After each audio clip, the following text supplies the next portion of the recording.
Okay, I lied. I've got one more video in me for Autism Awareness Month. And what I want to do is I want to clarify a few things. So, for example, when I say that the media isn't covering autism, local media is. There's at least one story for a lot of the local medias that I've been looking into. Not as much as I think should be present. And my complaint is that sensationalism is taking over humanism. So naturally, it's Autism Awareness Month, and I am functionally autistic, so I'm speaking out on it. But at the same time, I also feel the same way that reporters feel an obligation to the people that give them tips and feel an obligation to be responsible to their viewership. The same way that news networks may hold back stories because they're too inflaming. They're too, like, we don't see that anymore, but we used to. But right now, it feels like the news is following sensationalism without remembering the responsibility of humanism. I am very surprised at some of the responses. For example, I just spoke to my mentor today, and he and his wife, they're awesome people, and what they're going to do is they're going to contact a few news networks because they've seen some of my life, my outstanding crazy life. And, naturally I'm trying to promote my own book, but I don't see other stories of other functional autists that have incredible stories, or the humanitarian aspect of teaching parents. Do you know how many autists I've spoken to in different groups where the number one complaint is not being heard? Like, we can be listened to, but not heard, not believed, not trusted. And that's part of the misnomer of autism spectrum disorder is it's not a disorder. And where's the news reporting on the epigenetics of autism? Because we've been littered throughout history, and we've got such a consistent prominence in the human populace, holding presently consistent around 1% worldwide, meaning every culture, every nation, so on and so forth. What about the epigenetic argument in the news of, let's say, autism being a neurodivergent accessory to humanity, a benefit? Because guess what? When you look at history and you look at all the people suspected to be like me, we've done stuff. I've got an invention that I'm about to be pushing. I just want to get this book and Autism Awareness Month knocked out first, but I've never met a person like me, an autist, that didn't that didn't want to didn't have a project or wasn't creative in some way, shape, or form, like really creative. Because we all have passions and we all see things differently. At least the ones that I know personally. And the ones I've spoken to online. Where's the discussion of epigenetics? Where's the discussion of autism and parenting? Like the patience aspect. When I mentioned in a different video, the holistic aspect is missing. Number one, you've got people like me hiding in plain sight for good reason. I mean, we know not to be ourselves in public. Because that's how, we learned that in childhood, right? But when it comes to teaching parents about us, we've got psychologists that aren't us passing on knowledge, passing on studies. We're more than just numbers. And we are exceptionally unique and divergent just as a community.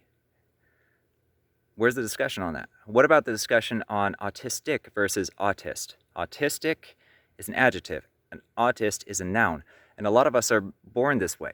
Like, we're just here. Like, it's not acquired, except for in very rare cases. And those are usually just pure deficiency. Then you got people like me that test at 138 IQ in the 3rd grade. And I'm not the smartest person I know on the autistic spectrum, not by far. I mean, where's the discussion of that? Where's the discussion of contribution? Where's the discussion of teaching parents patience and really probing people like us about why we do some of the things we do, instead of just looking at them and it's like the Ritalin context again. Remember how Ritalin, parents would give it to their children, and their children with ADHD or autism or whatever you want to call it would slow down. Well, what it does is it sped us up, which forced us to slow down. Same thing with excess caffeine, same thing with excess sugar. Those are two of my main questions when somebody, is asking, am I functionally autistic? Because it's a consistent thing. You add too much stimulant to an overstimulated brain, boom, it slows it down and makes it convenient for all of you. Forget how Ritalin felt to us, or other drugs, or what it did to us. We have to hide in plain sight for convenience to everybody else, and there's no real discussion on the behavior from a holistic stance. I stand by that. We have functional autists of different degrees, but the discussion of behavior is thrown to the side through basically a bias. We've been saying autism spectrum disorder instead of looking at the true spectrum. We're only seeing half of it. And that's something I'm putting out in a book of mine. But that's the thing, is unless I put it out in a book, it's either going to get stolen by another, well, I can't say psychologist because I'm not one. Transcripts are tied, but by another member of the psychological community. Because if I remember right, Maslow wasn't a doctor when he put out Maslow's hierarchy. But same thing with this thing right here, is I'm just hesitant to put it out because I expect somebody to take it from me. And I've worked very long and hard on redefining the spectrum.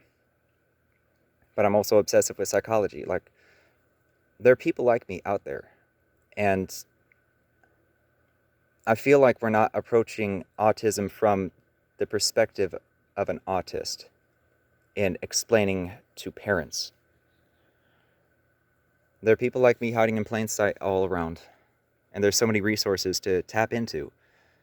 Like, I'm not trying to self-promote. I'm trying to promote that I feel the news should be more responsible when it comes to our group. Like, our number one complaint is not being heard, and the national news hasn't really touched on it. And I get it, sensationalism, but there's a responsibility to morale, national morale. And keeping us hyped and wired leaves us prone to being polarized. Without the humanitarian pieces, I feel that there is a disenfranchisement of both whatever group that month is. And I mean, I'm not trying to pull away from Black Lives Matter either, because I fully believe in it. My mentor, yeah, I worry about him. But of course, he has a different shade of skin than I do. Same thing with my nephew, same thing with my sister from another mother, same thing with my second mother.